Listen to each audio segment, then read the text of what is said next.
Alors nous, on est représentant Home Biogaz en Polynésie, Go Green Tahiti. Home Biogaz existe déjà à travers dans de nombreux pays du Pacifique, notamment à Fidji, Tuvalu, Samoa, en Nouvelle-Calédonie également.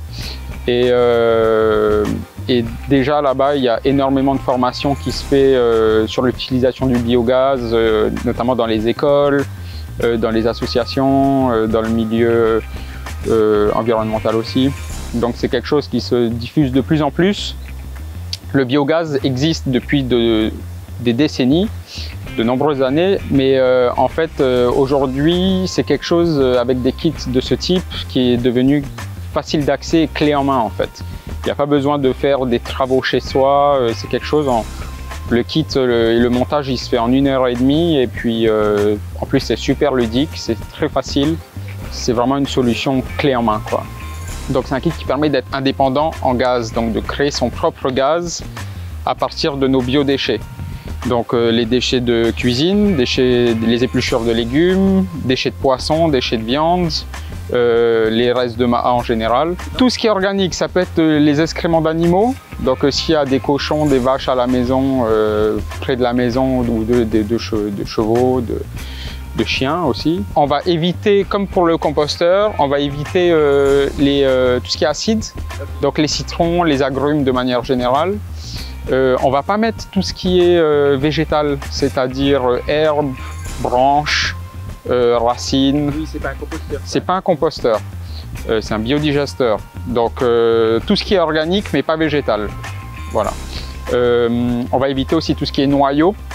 Donc si par exemple on ramasse des fruits un peu pourris dans le jardin, il va juste falloir enlever le noyau de la mangue par exemple parce que la bactérie ne va pas digérer ce noyau. Le principe de ce kit, c'est de transformer ces déchets en gaz de cuisine qui va alimenter une gazinière et en engrais liquides pour le fa'apu.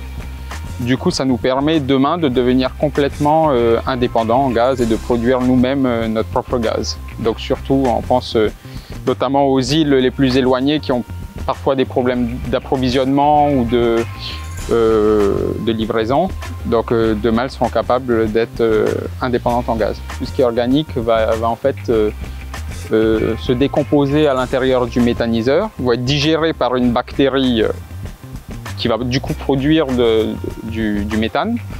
Et ce méthane va être récupéré, stocké à l'intérieur du méthaniseur et va être directement injecté dans la gazinière qui est ici. Il faut simplement que le méthaniseur soit situé sur une surface plate, orientée au soleil, pour que justement il puisse chauffer, puisque c'est cette chaleur qui va activer la bactérie qui est à l'intérieur du méthaniseur. Et du moment où le méthaniseur est chauffé, il va produire du gaz de manière régulière. S'il y a une surproduction de gaz, le gaz va automatiquement s'échapper du méthaniseur. Le but maintenant, c'est de l'utiliser ce gaz, c'est pas qu'il se dissipe dans l'atmosphère. Donc c'est de le cramer tous les soirs en cuisinant au dîner. Par jour, on peut, avec ce petit modèle qui est le plus petit qu'on a, qui est adapté à un foyer classique, on peut produire jusqu'à 2 heures de gaz par jour, donc largement de quoi cuisiner, faire un bon repas le soir.